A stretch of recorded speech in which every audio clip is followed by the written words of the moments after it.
When all hope seemed lost, and as the sisters grieved, Jesus commanded that the stone be rolled away, and Lazarus, upon command, was raised to life. Yes, Jesus could have healed him while he was still alive, and that would have been a great act of healing. But he waited until all hope seemed lost to carry out an even greater act. Similarly, Jesus often deals with us.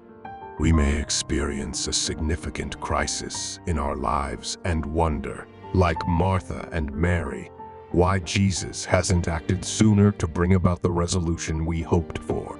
Our Lord often allows a situation to reach a point where all hope seems lost to test our faith in Him and bring us to our knees where we are meant to be all along. Then, as Israel once saw at the Red Sea, and as the crowd saw when Lazarus was raised, He acts decisively, far more abundantly than we can ask or think. When He does this, He reveals Himself again and again as the Lord who proclaims, "I am the resurrection and the life." Let's listen to a story about a man named Samuel. Samuel was known for his kindness and strength, always there to lend a helping hand or a comforting word. Yet, as life has a way of doing, it tested Samuel in ways he never imagined. One day, he found himself standing at the edge of despair, unsure of how to move forward. Samuel had always believed that hard work and perseverance could overcome any obstacle. He had built a successful carpentry business from the ground up, creating beautiful, handcrafted furniture that was admired by many. He had a loving wife, Margaret, and 2 bright, joyful children. His life, by all accounts, was one of contentment and fulfillment. But then, as if overnight, everything began to crumble.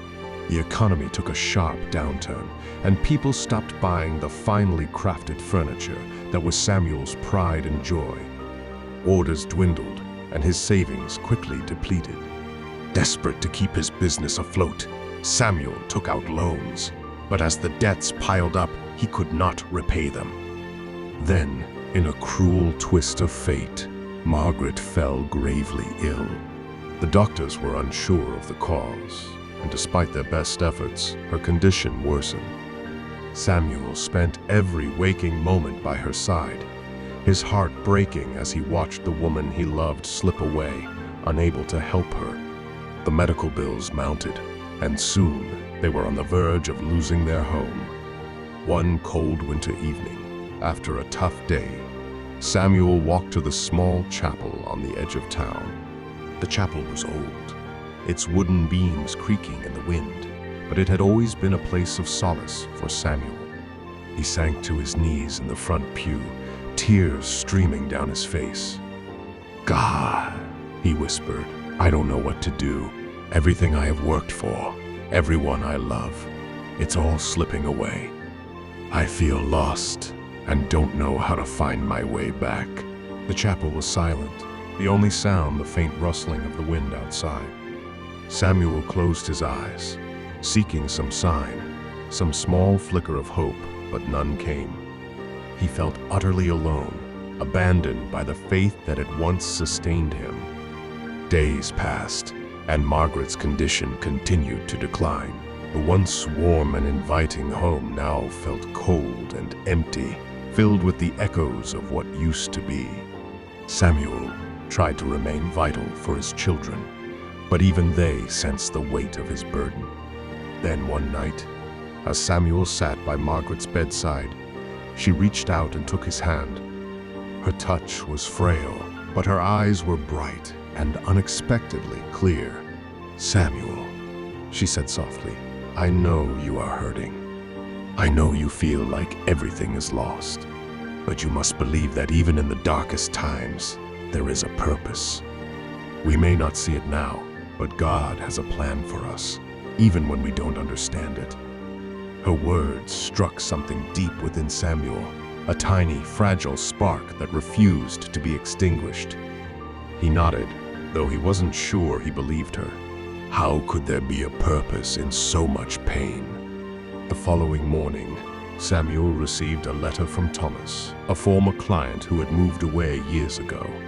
Thomas had heard about Samuel's struggles and wanted to help. Inside the envelope was a check for a substantial amount that would cover the most pressing debts and provide for Margaret's medical care. Overwhelmed with gratitude, Samuel felt a glimmer of hope for the first time in months. He used the money wisely, paying off the debts crushing him and securing the best care for Margaret. Though her health did not improve, the burden of financial worry lifted, allowing Samuel to focus on what mattered. As the days turned into weeks, Samuel found himself leaning on the support of his community. Neighbors brought meals, watched the children, and offered prayers. Samuel had always been the one to help others, but now, in his time of need, he learned the grace of accepting help. One day, a stranger walked in as Samuel was working in his workshop, a familiar rhythm of his tools, even though there were still no new orders. The man introduced himself as Michael, a traveler passing through town. He had heard of Samuel's craftsmanship and wanted to commission a piece of furniture, a simple rocking chair for his elderly mother. Samuel, though hesitant at first, agreed. As he worked on the chair, he poured his heart into it, not just to complete the task, but to find healing. When the chair was finished, Michael was so impressed with the quality that he recommended Samuel to others. Word began to spread slowly, and orders started to trickle in once more. The business did not return to its former glory overnight, but Samuel didn't mind. He had learned that success was not measured by wealth or status, but by the love and support of those around him, and the strength to endure even the darkest times. Margaret's health remained fragile, but she was with him, and that was enough. They spent their days together, cherishing their moments, no matter how small. Samuel had found a new sense of purpose, not in pursuing success, but in the simple, profound act of trusting that even when all seemed lost, there was a way forward. And so, in the quiet of the night, when the world was still, Samuel would kneel by his bed, not to ask for more, but to give thanks for the strength to endure, the grace to accept help, and the love that had carried him through when all seemed lost. In those moments, he understood that even in the deepest darkness, there is light. And that light is often found not in grand gestures or miraculous interventions, but in the quiet, steady faith that guides us through life's most difficult trials. Belief is a cornerstone of our lives. What we believe shapes who we are. In order to bring positivity during a dark period, it's important to believe that the difficult season will pass and that better things are destined for us. Focus on the present and on daily habits that will help you get back on track. Generating positive thoughts and living in a positive way can only yield positive results. Believe in yourself, no matter what, and don't dwell on the past. Subscribe for more life-changing videos. Thank you.